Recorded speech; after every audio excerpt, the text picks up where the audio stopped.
오늘 설교 제목은 장사한 지 사흘 만에 죽은 자 가운데서 다시 살아나시며 하는 사도신경의 한 부분을 오늘 또 같이 나누도록 하겠습니다.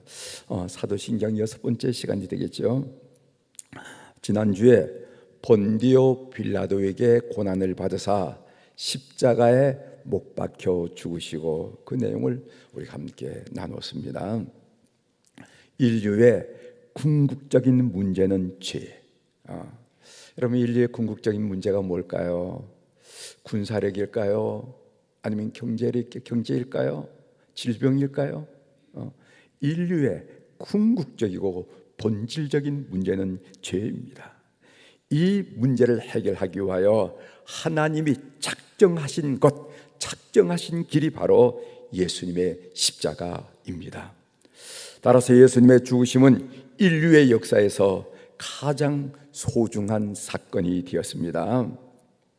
예수님이 십자가 위에서 마지막 하신 말씀이 다 이뤘다라는 말씀이라는 거 여러분 알려드렸죠. 요한복음 19장 3절에 보면은 예수께서 신 포도주를 받으신 후에 이르시되 다 이뤘다 하시고 머리를 숙이니 영혼이 떠나가시니라 하면서 우리 주님께서 십자가상에서 7마디 가상 7언이라고 그러죠. 7마디 중에 가장 마지막 하신 말씀이 다 이뤘다 테텔레스타이 이렇게 하시면서 그 영혼이 떠나가시더라 하고 복음서는 우리들에게 보고해 주고 있습니다. 구원의 사역이 완성된 것입니다. 여러분의 구원을 위해서 필요한 모든 것을 예수 그리스도께서 이루셨다는 것입니다. 이것이 사도신경이 고백하는 십자가에 못 박혀 죽으시고 하는 그 고백의 내용이란 말씀을 지난 시간에 여러분들이 말씀드렸습니다. 저는 가끔씩 양화진 선교사 묘역을 방문하곤 하는데 갈 때마다 이상하게 눈물이 나더라 하는 얘기, 그 간증을 지난 시간에 여러분들에게 드렸습니다.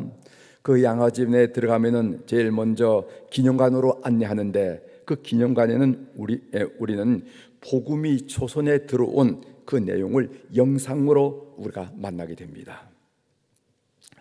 복음이 나 같은 죄인에게 이른 것은 하늘에서 그냥 뚝 떨어진 것이 아니고 이런 엄청난 희생과 헌신이 있었구나 하는 그 영상으로 그 내용을 보면은요, 이내 콧등이 시큰해짐을 느낍니다. 이건 저만이 아닐 거예요. 여러분들도 한번 그 기념관에 가보시면은 이 복음, 나를 구원한 이 복음이 어느 순간 하늘에서 뚝 떨어져서 내가 어떻게 해서 예수를 믿게 된 거예요. 그게 아니고 이 복음이 이 조선 땅에 들어오기 위해서는 만난의 고통이 있었고 인내가 있었고 희생이 있었고 헌신이 있어서 이 복음을 내가 만나게 되었구나, 그리고 내가 구원받게 되었구나 한 사실을 느끼게 되면요, 누구나 할 것 없이 콧등이 시큰해지고 울컥하는 그런 감정을 느끼게 되리라 이렇게 믿습니다.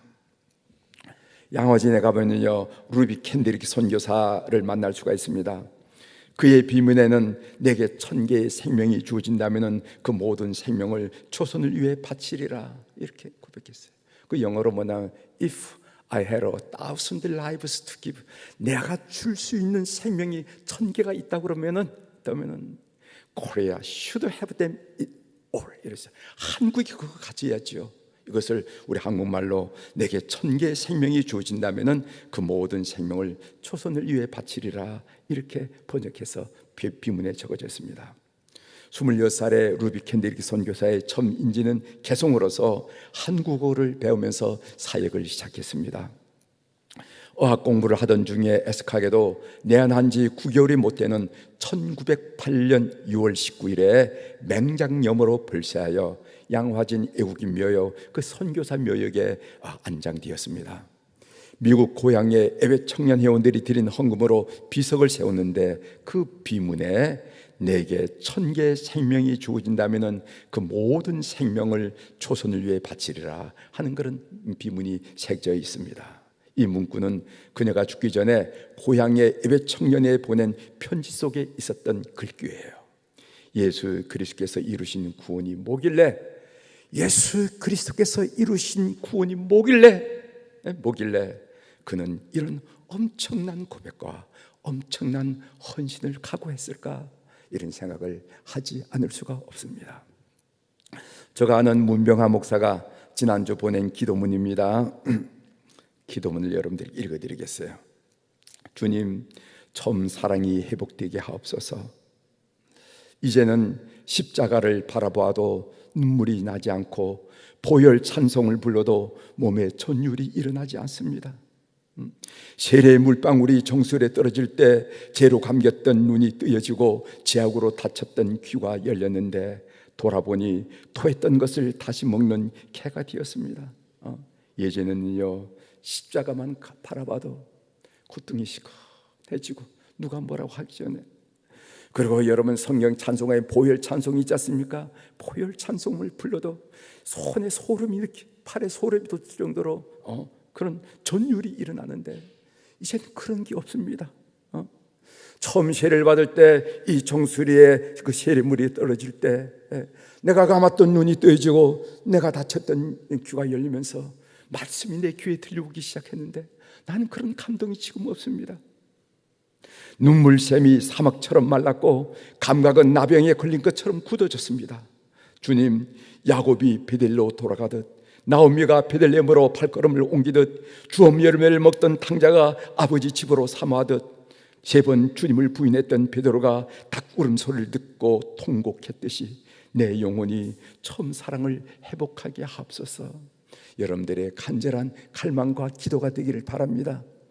여러분들 처음 십자가를 바라봤을 때, 여러분이 처음에 보혈 찬송을 불렀을 때, 여러분 눈물샘이 터지고 여러분들이 좀 전율을 느낄 자로 온몸에 소름이 솟치던 것을 여러분 경험하지 않았습니까? 이런 놀라운 은혜를 경험하는 여러분들이 되기를 주의 이름으로 축원합니다. 사도신경은 이어서 장사한 지 사흘 만에 죽은 자 가운데서 다시 살리시며 라는 내용의 고백을 하고 있습니다.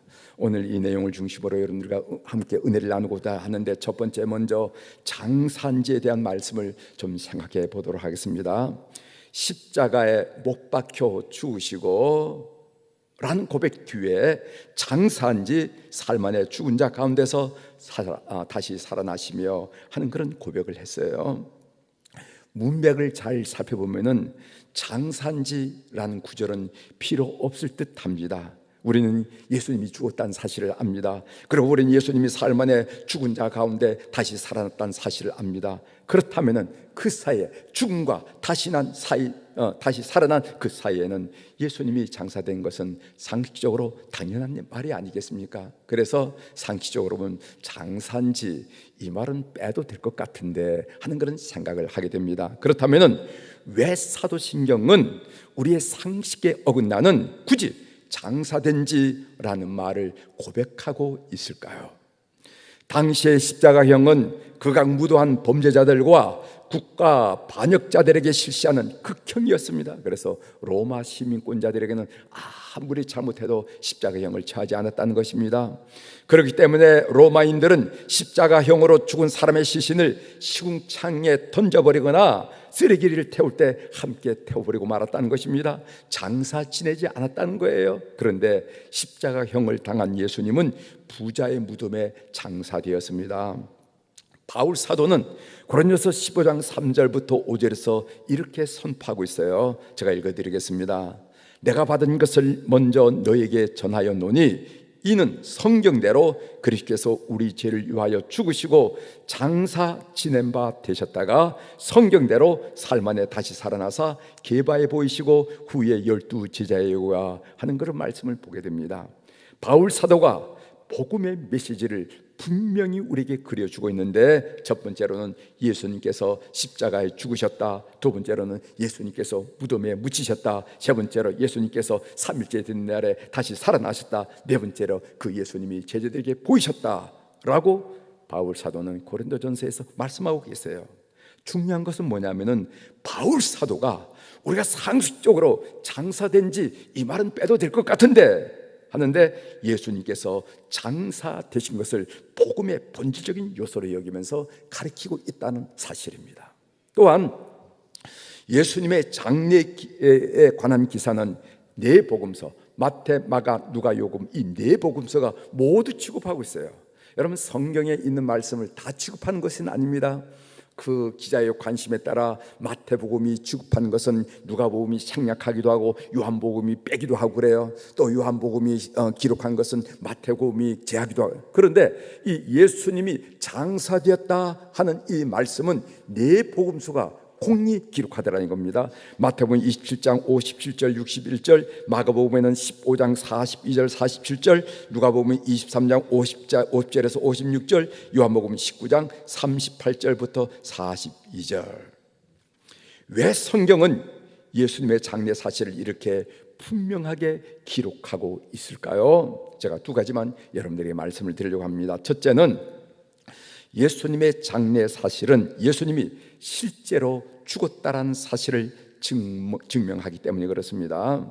이것은 초대교회의 중요한 문제였습니다. 그 당시 어떤 말들이 유포되고 낭설이 유포되는가 하면은 예수님은 진짜 죽은 게 아니다. 기절하셨다가 시원한 무덤 속에서 제정선을 회복했을 뿐이다 라는 그런 낭설이 초대교회 1세기 때 유포되고 있었어요. 그런데 예수님이 기절했다가 깨어났다면 무슨 문제가 생기냐면은 예수님의 구속 사역이 문제가 되는 겁니다. 뿐만 아니라 예수님의 부활도 문제가 되는 거예요. 따라서 예수님이 장사되었다. 이것은 초대교회에 아주 중요한 사실인데, 그 장사되었다는 것은 예수님이 실제로 죽으셨다라는 것은 확실한 증언이 되기 때문에 이런 고백을 한다는 것을 먼저 이해할 필요가 있습니다. 두 번째로는 예수님의 장례 사실은 그리스도인에게 있어서 죽음은 더 이상 두려운 것이 아님을 보여주고 있다는 거예요. 여러분, 인간에게 죽음보다 더 근원적인 두려움이 어디 있겠습니까? 이것 때문에 두려워하고 이것 때문에 걱정하고 염려하지만, 그러나 죽음보다 더 근원적인 두려움이 어디 있겠습니까? 죽음은 인간의 가장 깊은 절망입니다. 여러분, 죽음이 두렵지 않으세요? 여러분, 유치한 질문입니까? 저는 어렸을 때 이 죽음이란 것 이런 것일까 하고 어떻게 죽음을 흉내내봤냐면은 이불을 뒤집어 쓰고 코를 쥐고 숨을 쉬지 않고 참아보려고 하는 거죠. 이게 죽음일까? 이불을 뒤집어 쓰고 코를 콕 막고 숨을 안 쉬고 이게 죽음일까? 이렇게 생각해요. 아마 여러분들도 그런 경험이 있으시죠? 저만 한 겁니까? 여러분도 그런 경험이 있을 거예요. 물론 1분도 못 되어서 숨을 들이마시고 몰아쉬고 말았습니다마는, 또 죽으면 우리 사랑하는 어머니와 영혼이 떨어져 있어야 한다는 것 때문에 혼자 슬퍼 울기도 했어요. 죽으면 우리 엄마하고 떨어져야 되는데 어떻게 하지? 이런 것 때문에 그런 적도 있습니다. 이런 것들은 죽음의 두려움에 대한 소년 시절의 반응이었다고 생각합니다. 어린이든 죽음은 두려운 것이에요. 그런데 예수님은 이 죽음의 10년 속에 들어가셨다는 겁니다. 장례되신 거예요. 예수님은 이 죽음의 10년 속에 들어가셨다는 겁니다. 그 모습이 장례되심으로 드러났다는 겁니다. 그리고 그것을 단번에 정복하셨습니다. 예수님께서는 그 죽음을 죽이시고 부활하셨어요. 죽음을 이기셨습니다. 이런 사실을 성도들에게 분명히 증언하기 위해서 사도신경은 예수님의 장례 사실을 분명히 고백하고 있다 하는 사실을 여러분들이 기억하실 필요가 있습니다. 오늘 두 번째로 오늘 사도신경에 이어지는 고백을 한번 보겠습니다. 사흘 만에 죽은 자 가운데서 다시 살아나시며 라는 사도신경의 고백이 나옵니다. 사도신경은 예수 그리스도를 사흘 만에 죽은 자 가운데서 다시 살아났다라고 명백하게 고백하고 있어요. 그 당시 사람들은 예수님이 장사됨으로 모든 것이 끝난 줄 알았습니다. 모든 것이 끝난 줄 알았어요. 그래서 예수님의 제자들은 예수님을 부인하거나 어떤 사람은 도망가거나 그래서 뿔뿔이 흩어지고 말았어요. 그런데 예수님이 부활했다는 것입니다. 예수님의 부활에 관해서 만약이란 말도 덧붙여지지 않았고, 그럼에도 불구란 말도 덧붙여지지 않고, 그러니란 말도 덧붙여지지 않았어요. 예수님의 부활은 누군가의 상상력으로 만들어낸 허구가 아닙니다. 예수님이 부활하셨다고 하는 것은 이성적으로 도저히 이해하거나 받아들일 수 없는 부활이 실제적으로 일어났다는 거예요. 예수님의 부활은 우리 기독교의 핵심 진리입니다.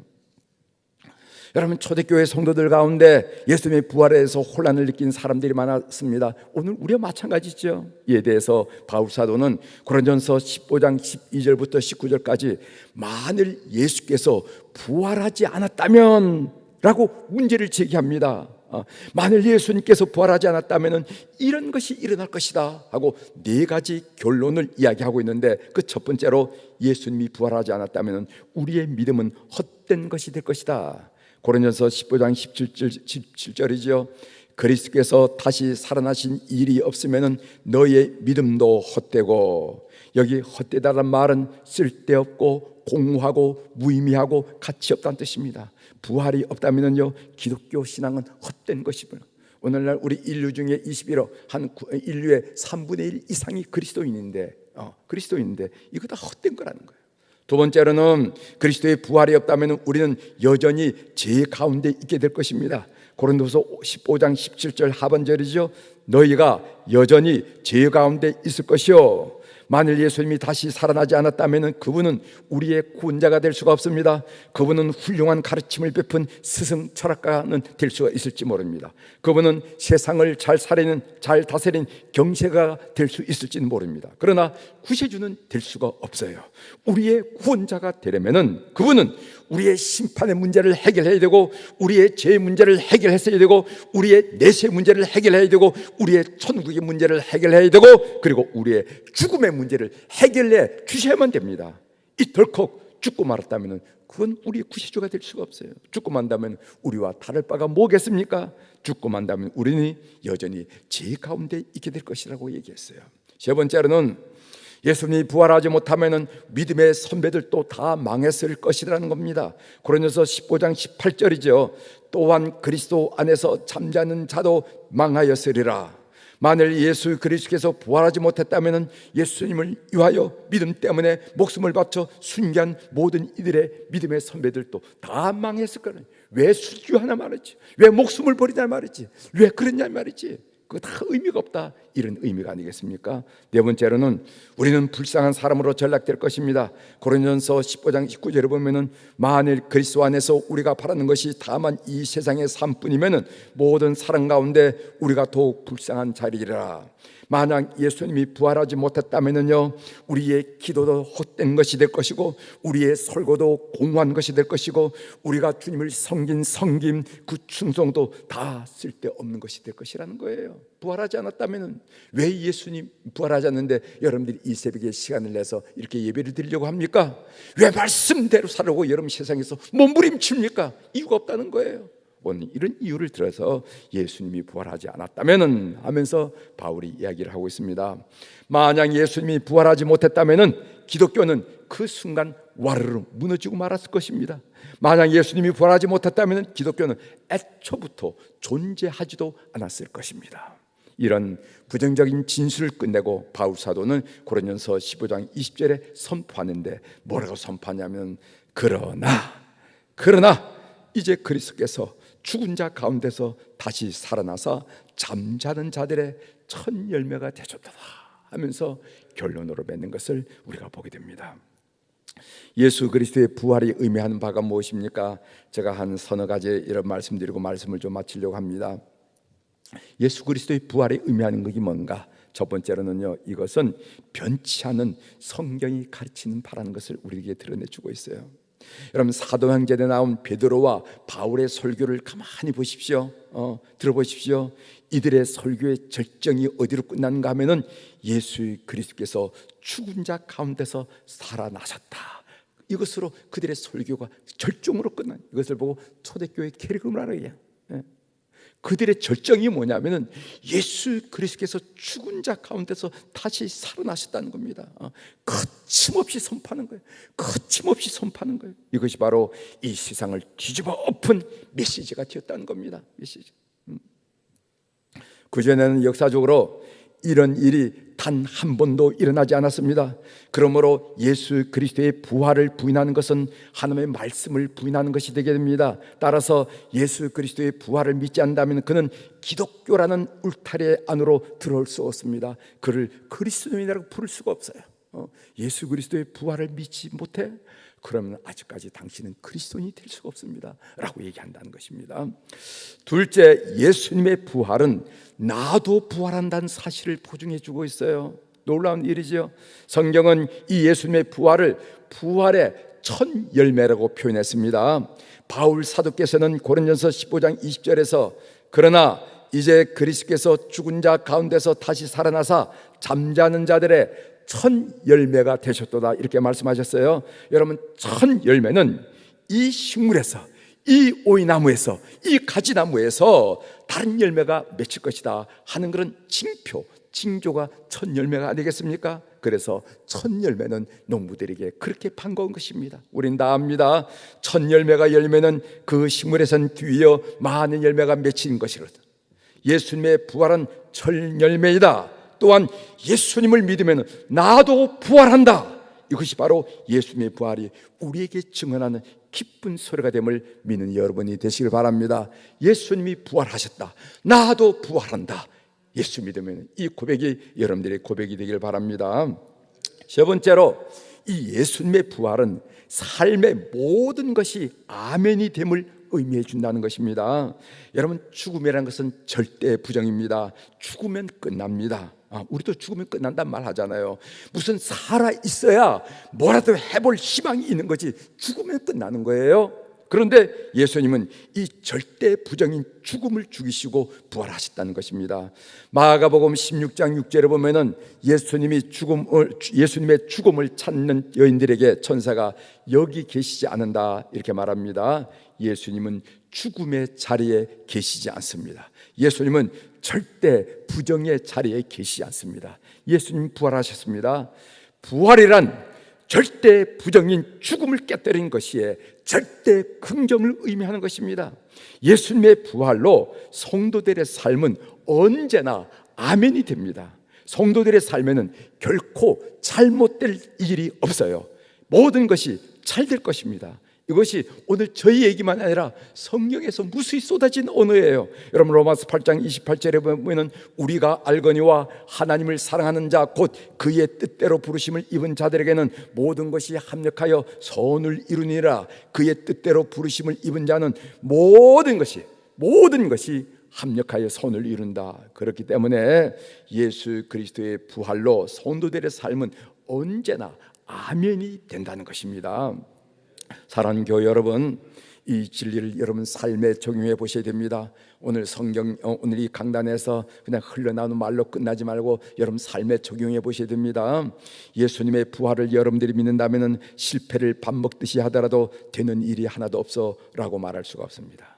예수님의 부활을 믿는다면 어떤 죽을 일을 만났더라도 죽겠다라고 말할 수가 없는 것입니다. 예수님의 부활을 믿는다면 답답한 일을 만났더라도 못 살겠다라고 말할 수 없는 것입니다. 예수님의 부활을 믿는다면 아무리 이해 못할 사람을 만났더라도 사람 잘못 만났다라고 말할 수 없는 것입니다. 예수님의 부활을 믿는다면 아무리 인생 사례가 꼬여도 내 팔자야라고 말할 수가 없는 것입니다. 절대 긍정인 예수의 부활을 믿는 사람은 절망할 자유를 잃어버린 존재예요. 절대 긍정인 예수의 부활을 믿는 사람들은 기도할 뿐 근심 걱정의 그 수렁에 빠지지 않습니다. 절대 긍정인 예수님의 부활을 믿는 사람들은 찬송할 뿐 한숨을 내쉬지 않는다는 것을 꼭 믿는 여러분이 되기를 주의 이름으로 고면합니다. 혈액암 투병 중인 손창원 권사님이 병원에서 부른 감사라는 찬양의 음원입니다. 제가 어제 그저께 이 음원을 권사님의 허락을 받았어요. 제가 주일에 이 음원을 좀 틀어도 좋겠습니까? 이렇게 허락을 받고 여러분들에게 소개해 드리는 겁니다. 여러분, 이 손창원 권사님을 위해서 기도해 주시기를 바라고, 삶과 죽음을 넘나들면서 이런 찬양을 할 수 있는 이유가 무엇일까? 라는 것을 이 찬양을 들으면서 한번 좀 생각해 보십시오. 삶과 죽음을 넘나들면서 이런 찬양을 할 수 있는 게 뭔가? 도대체 기독교의 믿음이란 게 뭔가? 그 찬양가 가사는 이렇습니다. 오늘 숨을 쉬는 것 감사, 나를 구원하신도 감사, 내 뜻대로 안 돼도 주가 인도하신 것 모든 것 감사, 내게 주신 모든 것 감사, 때론 가져가심도 감사, 내게 고난 주셔서 그 주 뜻 알게 하신 것 모든 것 감사. 고난이 없으면은 나는 미련해서 모르는데 내게 고난 주셔서 주 뜻 알게 하신 것 모든 것 감사. 이런 고백이에요. 한번 여러분 들어보시길 바랍니다.